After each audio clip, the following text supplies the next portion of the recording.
So one thing I can promise today is you're either going to leave this video thinking I'm dumb, lucky, or well thought out. But I'll let you judge that for yourself in the comments down below.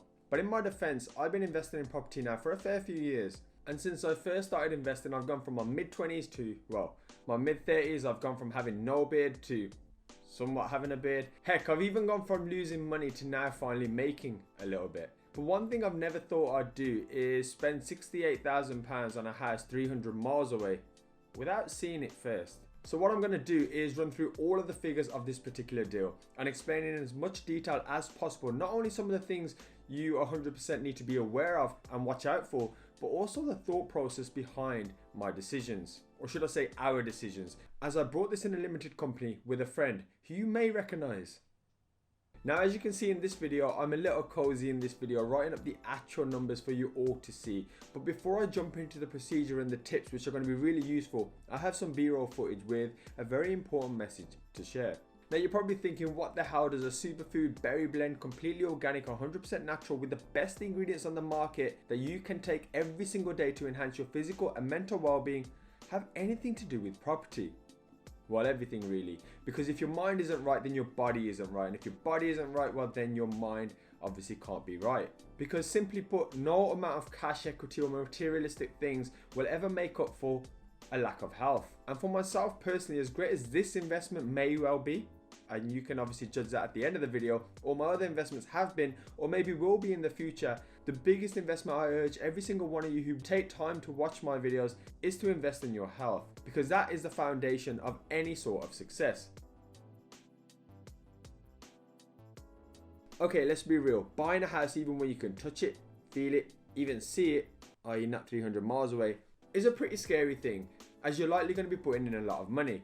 However, doing this and spending £60,000 on it without only ever seeing it twice till this day is even scarier. And yes, I know, buying a house without viewing it physically is one of those things that if we did it wrong and we screwed up, it would be an I told you so moment. And that couldn't be closer to the truth. But the reason we actually plunged in £68,024 into this house, to be exact, on a 2-bedroom terrace across the whole deal was, well, down to two things. The first, which is the most important, was numbers, and the second was, well, our gut feeling. So anyway, what I've done is a quick walkthrough of the house, but before I show you that, let's just rewind back into August when we first bought this. So in August, and as outlined in this video, which hopefully you've seen by now, although only around 250 people have seen it at the time of shooting this video, so I'm not sure what the rest of you are doing, we bought a house for £48,000 in cash, and this is exactly what it looked like. Now, depending on your knowledge of property, this is either going to make you think, what the hell are these guys doing? Or this looks like a straightforward refurb. And one of you are right, because having personally refurbed over 20 units, a combination of flats, HMO rooms and houses over the past few years, I can say straight away, this was a pretty straightforward refurb. Now, those 4 words you won't hear very often, because most often or not, refurbs are a pain in the ass. Something always goes wrong, but with this one, it seemed that, well, the stars aligned and, well, we kind of got away with it, but also because we pretty much had our numbers spot on from the start.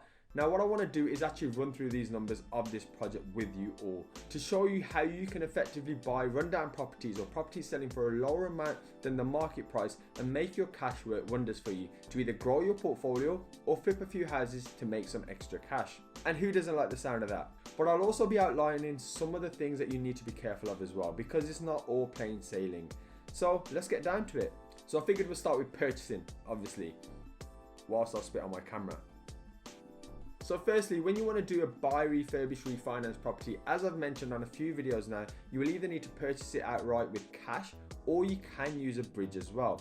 We bought this outright for £48,000 for speed of transaction, and also knowing in our minds that we will be refinancing it out in 6 months time.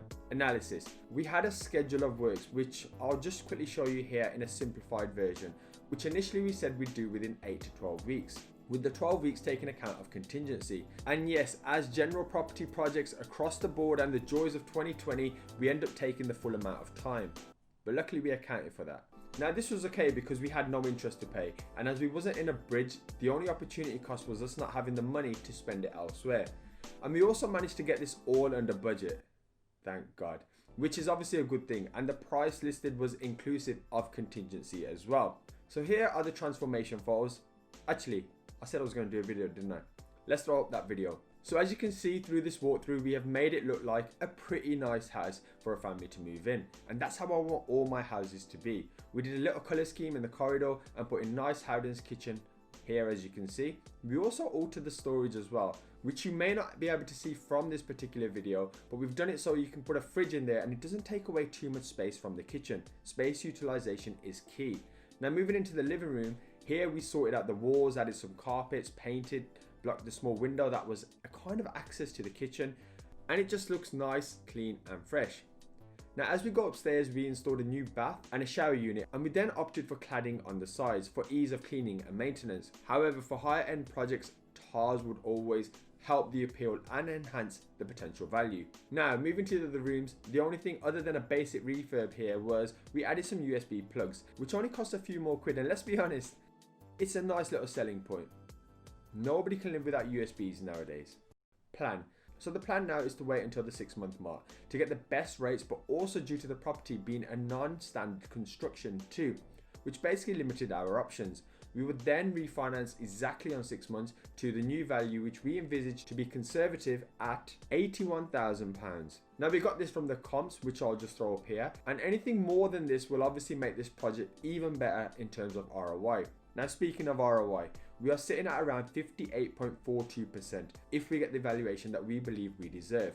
So this means that if we can save our cash flow, which we intend to do, from the property for the next 24 months, we'll have had all our money back and a little bit extra. And what does that mean? Well, it means that basically we can go and spend £68,000 on similar houses and do this every 24 months, even if we want to do it 300 miles away. Now that sounds pretty exciting, right? But also, if we didn't wait 24 months, just having £60,000 back out is still enough to go again. However, due to 2020 being the year that, not really to play around with, and 2021 looking like it could be up to the same nonsense, my appetite for risk isn't as high as you may think.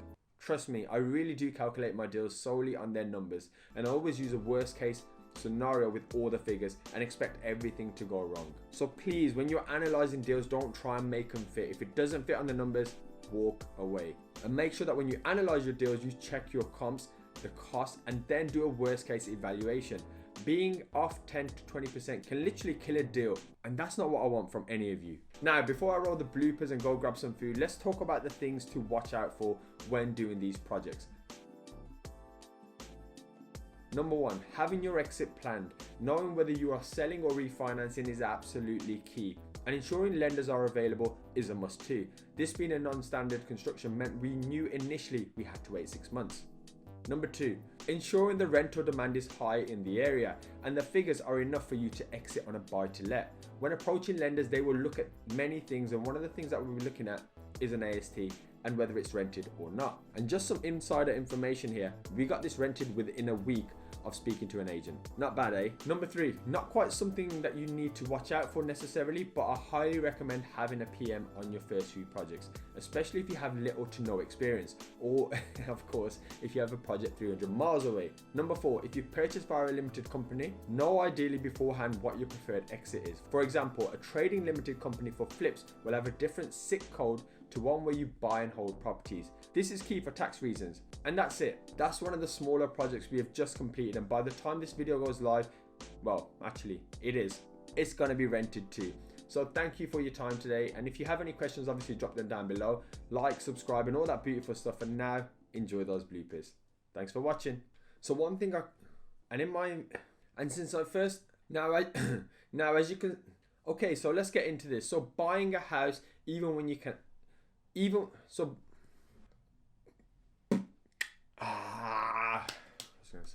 was gonna say